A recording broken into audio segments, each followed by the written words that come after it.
ఒక dating app, ఒక ప్రేమ, ఒక క్రూరమైన హత్య.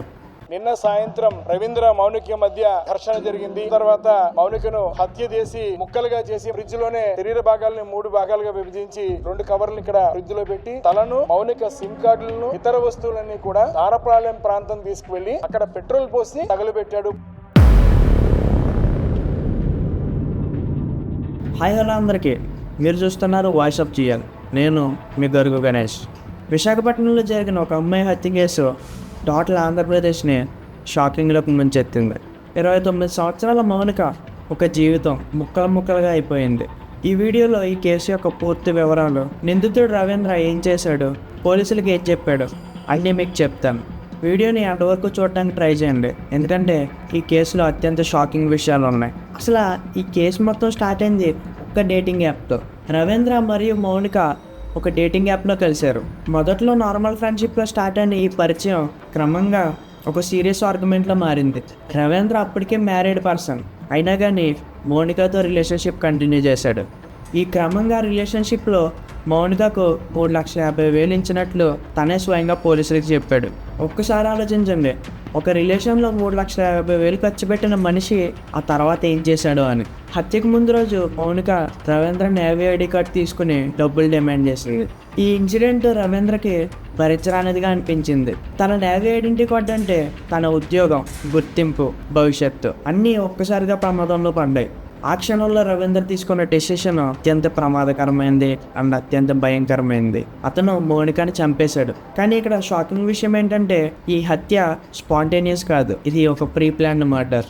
రవీంద్ర హత్య కోసం ముందే ప్లాన్ చేసి ఆన్లైన్లో కత్తి మరియు క్లీనింగ్ మెటీరియల్స్ కొన్నాడు. ఈ కేసులో ఇదే చాలా ఇంపార్టెంట్ పాయింట్, ఎందుకంటే ఆన్లైన్లో కత్తి మరియు క్లీనింగ్ మెటీరియల్స్ కొన్నాడంటే ఇది ముందే ప్లాన్ చేశాడని క్లియర్గా స్పష్టంగా తెలుస్తోంది. హత్య చేసిన తర్వాత ఆనవాళ్ళు తుడిచిపెట్టడానికి క్లీనింగ్ మెటీరియల్స్ కొన్నాడు. ఇది చాలా క్యాలిక్యులేటెడ్ అండ్ ప్రీమీడియేటెడ్ మర్డర్. ఒక మనిషి ఎంత కోల్డ్ బ్లడెడ్లీ ఎలా ప్లాన్ చేసి మర్డర్ చేయగలడా అన్న ప్రశ్న మనందరినీ వెంటాడుతుంది. పోలీస్ ఇన్వెస్టిగేషన్లో రవీంద్ర అన్నీ ఒప్పుకున్నాడు. తను మౌనికని హత్య చేశానని, దానికి కారణం తన నేవీ ఐడెంటిటీ కార్డ్ తీసుకుని డబ్బులు డిమాండ్ చేయడమే అని చెప్పాడు. పోలీసులు రవీంద్ర ఫోటోని రివీల్ చేశారు. ప్రస్తుతం అతను పోలీస్ కస్టడీలో ఉన్నారు. మౌనిక వయసు 29 సంవత్సరాలు. వారి కుటుంబ సభ్యులు ఈ దుర్వార్తకు చాలా బాధపడుతున్నారు. విశాఖ పోలీసులు చాలా వేగంగా స్పందించి నిందితుడిని అదుపులోకి తీసుకున్నారు. Forensic evidences, online purchase records మరియు రవీంద్ర కన్ఫెషన్, ఈ ఎవిడెన్సెస్ అన్ని ఈ కేసుని మరింత స్ట్రాంగ్ చేస్తున్నాయి. ఈ కేసులో డేటింగ్ యాప్ల ప్రమాదం మరొకసారి మన కళ్ళ ముందు కనిపిస్తుంది. తెలియని వ్యక్తుల దగ్గరే కాదు, తెలిసిన వ్యక్తుల దగ్గర కూడా మనం ఎంత జాగ్రత్తగా ఉండాలో ఈ సంఘటన మనకు క్లియర్గా ఎక్స్ప్లెయిన్ చేస్తుంది. ఈ కేసు మనకు చాలా విషయాలను చెప్తుంది. మొదటిది, డేటింగ్ యాప్లో పరిచయమైన వ్యక్తుల గురించి అన్ని విషయాలు తెలుసుకోకుండా డీప్లీ ఇన్వాల్వ్ అవడం ప్రమాదకరం అని చెప్తుంది.